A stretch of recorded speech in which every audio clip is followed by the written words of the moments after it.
Hi everyone, నేను పూజాని. Welcome back to my channel be smart life Pooja. ఇవాళ తమిళ చూసారు కదా. ముందుగా అందరికీ హ్యాపీ రథయాత్ర. రథయాత్ర అంటే ఇది చాలా మందికి తెలియకపోవచ్చు. మేము ఉత్తరాంధ్రలో ఉంటాం కాబట్టి అంటే మాకు ఇక్కడ చాలా బాగా జరుగుతుంది రథయాత్ర అనేది. సో అందుకని నేను తెలీదు అంటే కొన్ని మన తెలంగాణ ఆంధ్ర స్టేట్స్ చాలా మందికి అయితే తెలిసి ఉంటుంది, తెలియని వాళ్ళు కూడా తెలుసుకుంటారని చెప్పేసి ఇది ఒక మంచి ఫెస్టివల్. మనకి ఆషాఢ శుద్ధ విధియ రోజైతే మనం ఈ జగన్నాథ రథయాత్ర అనేది చేసుకుంటాము. ఎవ్రీ ఇయర్ అయితే చాలా బాగా జరుగుతుంది. గత లాస్ట్ ఇయర్ కోవిడ్ నుండి ఈ ఇయర్ కోవిడ్ నుండి అయితే మా ఊర్లో అయితే ఈ 9 రోజుల పాటు చాలా బాగా ఉత్సవాలు చేస్తారు. అన్ని ఊరేగింపుగా తీసుకొని వస్తారు. 9 రోజుల పాటు గుండిచా మందిరంలో ఉంచి అక్కడ పూజలు, అర్చనలు, అభిషేకాలు అన్నీ చేస్తారు. చాలా బాగా జరుగుతుంది. సో ఇవాళ రథయాత్ర కదా, అందుకనే ఈ స్పెషల్గా అయితే రెడీ అయ్యాను. సో రథయాత్ర ఈరోజు పొద్దున నేను ఎలా జరిగింది నా డే అనేది చిన్న బ్లాగ్ అయితే చేశాను. బ్లాగ్ అంటే నేను అంత ఓన్లీ కుకింగ్ అయితే చూపిస్తున్నాను ఈ బ్లాగ్లో. ఇవాళ నేను ఏవేవి ప్రసాదాలు అయితే చేశాను అనేది ఈ వీడియోలో అయితే మీరు చూడగలుగుతారు. నేను రథయాత్ర గురించి చెప్పడానికి అంటే మెయిన్గా నాకు కొంత తెలిసిందైతే నేను మీతో షేర్ చేయదలుచుకుంటున్నాను. ఏంటి అంటే ఈ జగన్నాథ స్వామి రథయాత్ర అనేది ఇయర్లీ వన్స్ తప్పకుండా అయితే జగన్నాథ స్వామి చేసుకుంటాము. అయితే సంవత్సరానికి ఒకసారి ఆషాఢ శుద్ధ విధియ రోజు మాత్రం జగన్నాథ స్వామి, బలభద్ర, సుభద్రాదేవి.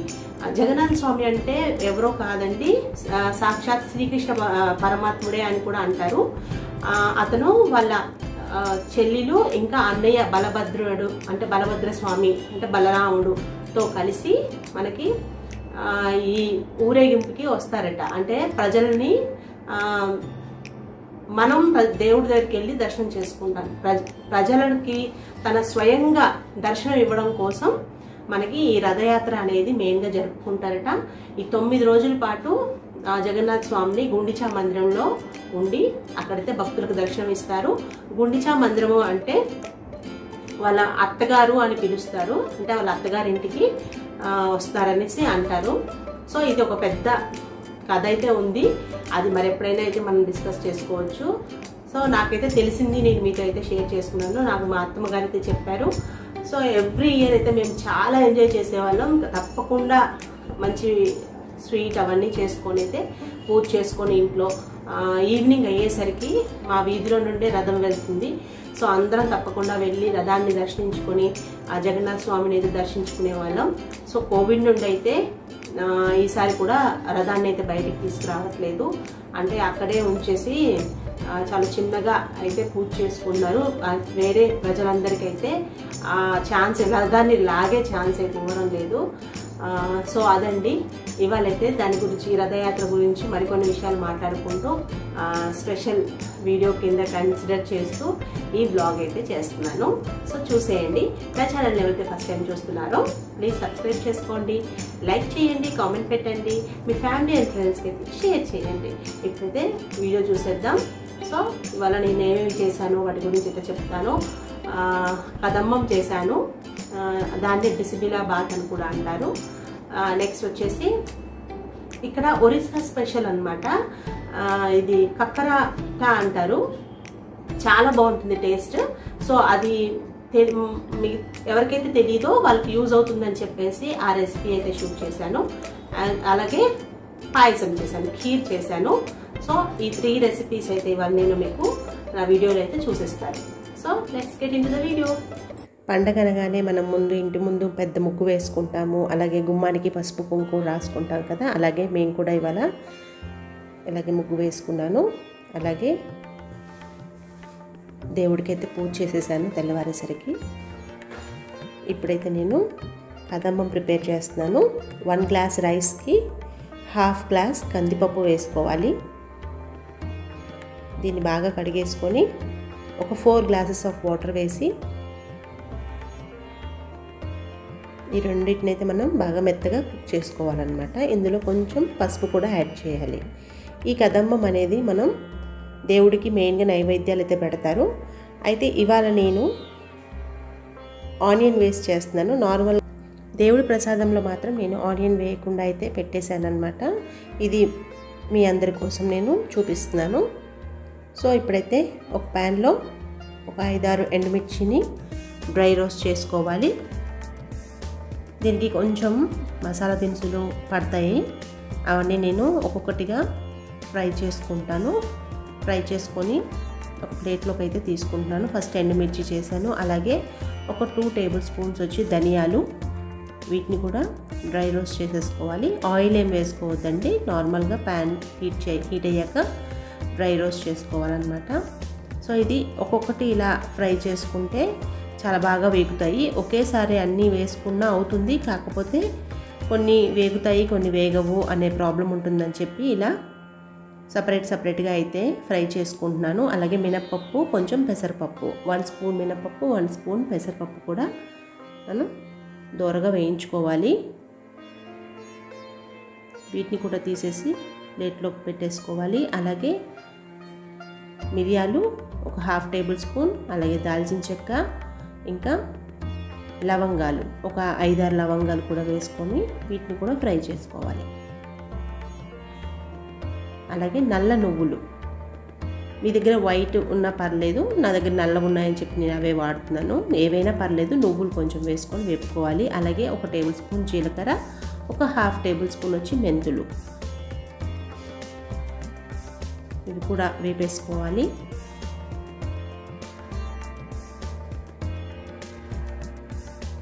అలాగే డెసికేటెడ్ కోకోనట్ పౌడర్ అండి ఇది కూడా ఒక 1/2 కప్ వేసుకొని ఫ్రై చేసుకొని వేసేసుకోవాలి. ఇప్పుడు అవన్నీ మెత్తగా పౌడర్ చేసి ఉంచుకోవాలి. ఈలోపు చూసాం కదా కుక్కర్లో మనం రైస్ దాల్ ఉడికిపోయింది. ఇప్పుడు నేను ఒక ప్యాన్ పెట్టుకొని దాంట్లో ఆయిల్ వేసుకొని పచ్చిమిర్చి ఇంకా సాంబార్ ఆనియన్స్ ఉంటాయి కదా, అవి ఒక 4 ఘాటు పెట్టేసుకొని వేసేసుకుంటున్నాను. యాక్చువల్గా ప్రసాదంకి మనం ఆనియన్ లాంటిది ఏవి యూజ్ చేయమన్నమాట, కానీ ఇది జనరల్గా నార్మల్ కదంబం ఎలా చేస్తున్నాను అంటే నార్మల్గా మనం తినే కదంబం ఎలా ఉంటుందో నేను మీకు చూపిస్తున్నాను. సో ఇలా ఆనియన్స్ కొంచెం ఫ్రై అవ్వగానే సొరకాయ పీసెస్ వేసుకోవాలి. దీన్నే ఆనపకాయ అని కూడా అంటారు. యాక్చువల్గా ఈ ఆనపకాయ కూడా వేయరు, ప్రసాదం చేసినప్పుడు గుమ్మడికాయ ముక్కలు అయితే వేస్తారు. సో ఇది నేను నార్మల్గా మనందరి కోసం అని చెప్పి చూపించడం కోసం నేను వేస్తున్నాను. అలాగే మునక్కాయ వేస్తున్నాను, అలాగే క్యారెట్ వేస్తున్నాను, ఇంకా బెండకాయలు వేస్తున్నాను. మన ఇష్టం అండి, మనకి ఏ వెజిటబుల్స్ అవైలబుల్గా ఉంటే ఇంట్లో అవన్నీ వేసుకోవచ్చు. ఇవి అవి అని ఏమీ కాదు. జస్ట్ ప్రసాదం చేసినప్పుడు మాత్రం మనం కొన్ని వేయకూడని వెజిటబుల్స్ అయితే ఉంటాయి. సో అందుకని నేనైతే కొంచెం చెప్పాను అంతే. అలాగే కొంచెం పసుపు వేసుకోవాలి. అలాగే టేస్ట్కి తగినంత సాల్ట్ వేసేసుకొని వెజిటబుల్స్ అన్నీ బాగా కలుపుకోవాలి.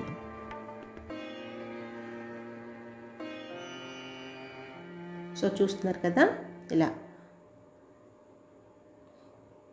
తర్వాత ఒక టమాటో పీసెస్లా కట్ చేసి వేసుకున్నాను.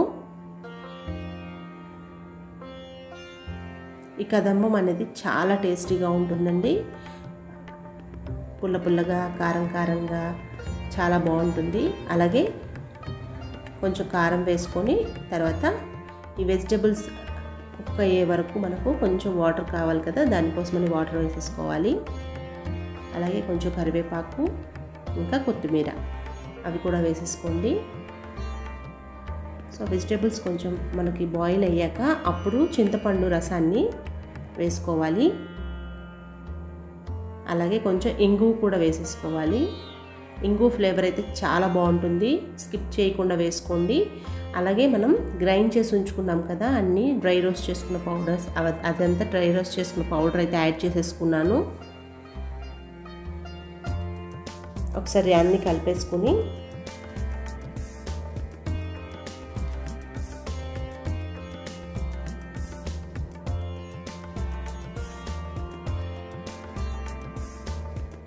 ఇప్పుడైతే మనం బాయిల్ చేసి ఉంచుకున్న రైస్ ఇంకా దాల్ ఉంది కదా, అదైతే వేసేసుకోవాలి. ఇది ఎక్కువగా కదంబం అనేది మనం తిరుపతి వెంకటేశ్వర స్వామి టెంపుల్లో అయితే ప్రసాదంగా పంచుతూ ఉంటారు. చాలా టేస్టీగా ఉంటుంది. మీరు ఎప్పుడైనా తినుంటే నాతో కామెంట్లో అయితే షేర్ చేసుకోండి. నేనైతే తిన్నాను, చాలా బాగుంటుంది. అసలు ఇంకా ప్రసాదం అంటే ఇంకా దేవుడికి పెట్టింది ఎలా ఉంటుందో మీకు తెలుస్తుంది. దాని ఫ్లేవరు అసలు అద్భుతం అన్నమాట. సో ఇప్పుడైతే నేను ఒక ప్యాన్లో నెయ్యి హీట్ చేసుకున్నాను, అలాగే జీడిపప్పు. నెయ్యి కొంచెం ఎక్కువగానే పడుతుందండి. సో అంతే, నెయ్యి జీడిపప్పుతో గార్నిష్ చేసేసుకుంటే మనకి కదంబం అయితే రెడీ అయిపోయింది. చూసారు కదా ఎంత బాగుందో, టేస్ట్ కూడా అద్దిరిపోతుంది. ఇప్పుడైతే నేను ఖీర్ ప్రిపేర్ చేస్తున్నాను. దీనికోసం నేను 1 లీటర్ మిల్క్ అయితే బాయిల్ చేశాను. ఇవి రుచి రైస్ అని మనకి అన్ని కిరాణా స్టోర్స్లో దొరుకుతాయండి. రుచి రైస్ అని అడిగితే మీకు ఇస్తారు. వీటిని అయితే కొంచెం కడిగేసి ఈ బాయిల్ అయిన మిల్క్లో అయితే యాడ్ చేసేసుకోవాలి. ఈ రైస్ ఏంటంటే రుచి రైస్ అనేవి చాలా తొందరగా బాయిల్ అవుతాయండి. నార్మల్ రైస్ అంత టైం కూడా పట్టదు. సో అలాగే నేను ఒక 1 కప్ షుగర్ యాడ్ చేశాను. వీటిని డ్రై రోస్ట్ చేయాల్సిన అవసరం కూడా ఉండదు. రుచి రైస్ని డైరెక్ట్గా మిల్క్లో యాడ్ చేసేసుకొని బాయిల్ చేసుకోవాలి. షుగర్ యాడ్ చేసుకున్నాను, అలాగే ఇలాచీ పౌడర్ వేసేసుకున్నాను. చాలా త్వరగా అయిపోతుంది ఈ ఖీర్. టేస్ట్ కూడా చాలా బాగుంటుంది. సో ఇలా కాసేపటికి మనకి ఆ రుచి రైస్ అనేది మెత్తగా ఉడికిపోతుంది అన్నమాట.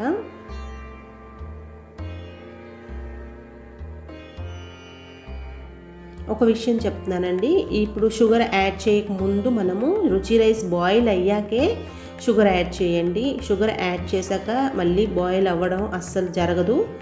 అందుకని ముందు రైస్ బాయిల్ అయిన తర్వాతే షుగర్ యాడ్ చేయండి. తర్వాత ఇలాచీ పౌడర్ యాడ్ చేసుకున్నాక నేను ఒక మిల్క్ మేడ్ అయితే వేసుకున్నాను. ఇది 200 గ్రామ్స్ మిల్క్ మేడ్ అనమాట. ఇది వేసుకోవడం వల్ల ఈ ఖీర్కి మంచి టేస్ట్ అయితే ఎన్హాన్స్ అవుతుంది, ఇంకా చిక్కగా కూడా అవుతుంది అనమాట కన్సిస్టెన్సీ. సో అందుకని వేసాను. ఇప్పుడైతే నెయ్యిలో వేపుకున్న జీడిపప్పు వేసేసుకొని అంతే అండి, సర్వ్ చేసేసుకోవడమే. ఇప్పుడైతే నేను కక్కరాస్ చూపిస్తున్నాను. ఇవి ఒరిస్సా ఫేమస్ స్వీట్ అనమాట. ఫస్ట్ ప్యాన్లో 1 టేబుల్ స్పూన్ గీ యాడ్ వేసుకున్నాను. అందులోనే కొబ్బరి తురుము, పచ్చి కొబ్బరి అండి. పచ్చి కొబ్బరి ఇలా తురిమేసుకోవాలి. తురిమేసుకొని దీన్ని అయితే మనం కొంచెం ఫ్రై చేసుకోవాలి. ఎక్కువ ఫ్రై అవసరం లేదండి, జస్ట్ కొంచెం ఒక 2-3 మినిట్స్ ఫ్రై చేస్తే సరిపోతుంది. వీడియోలో చూస్తున్నారు కదా, సేమ్ అలాగే. తర్వాత నేను 2 కప్స్ కొబ్బరి తురుము తీసుకున్నాను కదా నేను, అందుకని 1 కప్ వచ్చి షుగర్ వేసుకుంటున్నాను.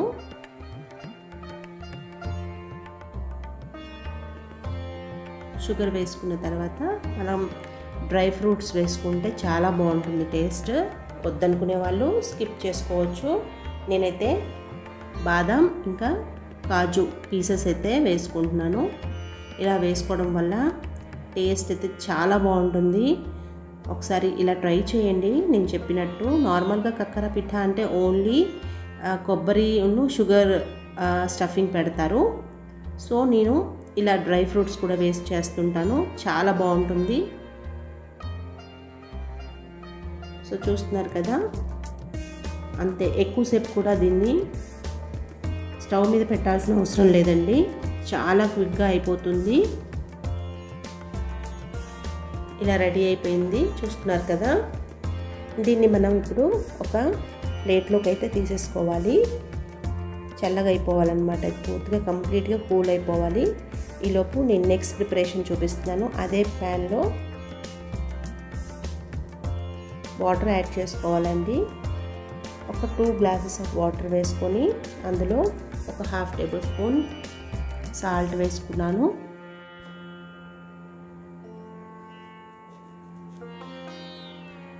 అలాగే ఒక 2 టేబుల్ స్పూన్స్ షుగర్ యాడ్ చేసుకోవాలండి. షుగర్ ఇంకా సాల్ట్ అంతా మెల్ట్ అయిపోవాలి. సో ఇప్పుడు 1 గ్లాస్ రవ్వ, మన మామూలు ఉప్మా రవ్వ అంటాం కదా, గోధుమ రవ్వ అని కూడా అంటారు, అదైతే వేసేసుకోవాలి. వాటర్లోకి వేసుకొని లమ్స్ ఏమీ ఫామ్ అవ్వకుండా సిమ్లో పెట్టి దీన్నైతే కుక్ చేసుకోవాలి. సో ఇలా కుక్ చేస్తే కాసేపటికి మనకి మొత్తం దగ్గర పడిపోతుందండి. సో కలుపుకుంటూ చేసుకోండి. అలాగే నేను ఒక 1 టేబుల్ స్పూన్ ఘీ వేసుకుంటున్నాను. సో దీన్ని కూడా ఒక ప్లేట్లోకి తీసుకొని చల్లగా చేసుకోవాలి. ఇప్పుడైతే కక్కర ఎలా చేయాలో చూపిస్తున్నాను. ఫస్ట్ అయితే మనం రవ్వ ఉంది కదా, దాన్ని ఒక బౌల్ లాగా చేసేసుకోవాలి. మీకు చేతికి అంటుతుంది అని అనిపిస్తే కొంచెం ఆయిల్ కానీ వాటర్ కానీ అప్లై చేసుకోవచ్చు. సో ఇలా వేలుతో మిడిల్కి ప్రెస్ చేస్తూ ఉంటే మనకి ఒక బౌల్ లాగా ఫామ్ అవుతుంది పిండి, అదే రవ్వది. సో అందులోకి అయితే మనం స్టఫింగ్ పెట్టేసుకోవాలి. సో అన్ని వైపులా మనం దాన్ని స్టఫింగ్ బయటికి రాకుండా క్లోజ్ చేసుకోవాలి. సో ఫస్ట్ చేస్తున్న వాళ్ళకైతే కొంచెం ఇబ్బంది అనిపిస్తుంది, కానీ తప్పకుండా ట్రై చేయండి, ఇబ్బంది ఏమీ లేదు. మీరు 1-2 టైమ్స్ చేశారంటే మీకే అలవాటైపోతుంది. టేస్ట్ అయితే చాలా బాగుంటుందండి. ఈ స్వీట్ చాలా డిఫరెంట్గా ఉంటుంది. ఇది ఎక్కువగా ఒరిస్సా ఫేమస్ స్వీట్ అని చెప్తారు. ఒరిస్సాలో ఎక్కువగా చేసుకుంటుంటారు అన్ని ఫెస్టివల్స్కి. సో ఇప్పుడైతే అలా అన్నీ రెడీ చేసుకొని ఉంచుకున్నవి ఆయిల్లో ఫ్రై చేసుకోవాలన్నమాట. చూసారు కదా, ఇలా మంచి గోల్డెన్ కలర్ వచ్చాక వీటిని అయితే తీసుకొని ఒక ప్లేట్లోకి పెట్టేసుకోవాలి. అంతే అండి, చాలా సింపుల్గా మనం కక్కర పిఠా అయితే ఇంట్లోనే తయారు చేసుకోవచ్చు. తెలియని వాళ్ళైతే తప్పకుండా ట్రై చేసి ఎలా కుదిరిందో నాకు కామెంట్ సెక్షన్లో అయితే తెలియచేయండి. ఇన్స్టాగ్రామ్లో నన్ను ఫాలో అవ్వండి. మీకు ఏదైనా డౌట్లు ఉన్నా నాతో చాట్ చేయండి. సో అదండి ఇవాల్టి రథయాత్ర స్పెషల్ బ్లాగ్. ఎలా ఉంది, మీకు ఎలా అనిపించింది నాకైతే కామెంట్లో తెలియచేయండి. నా ఛానల్ని ఎవరైతే ఫస్ట్ టైం చూస్తుంటే సబ్స్క్రైబ్ చేసుకోండి, లైక్ చేయండి, కామెంట్ పెట్టండి, మీ ఫ్యామిలీ అండ్ ఫ్రెండ్స్కి అయితే షేర్ చేయండి. సో ఇప్పుడు ఇవే అండి కక్కర పిఠా అంటున్నారు కదా, వాటిని మీకు చూపిస్తున్నాను. ఒకసారి ఇవి లోన స్టఫింగ్ కూడా ఎలా ఉంటుందో చూడండి, చాలా వేడిగా ఉంది. సో అలా మధ్యలో డ్రై ఫ్రూట్స్ తగులుతూ కొబ్బరి, అసలు చాలా టేస్టీగా ఉంటుంది, ఎమ్మీగా ఉంటుంది. తప్పకుండా అయితే మీరు ట్రై చేయాల్సిన రెసిపీ ఇది. సో అంతే అండి. Happy Rathyatra once again. Keep watching my channel. Thanks for watching.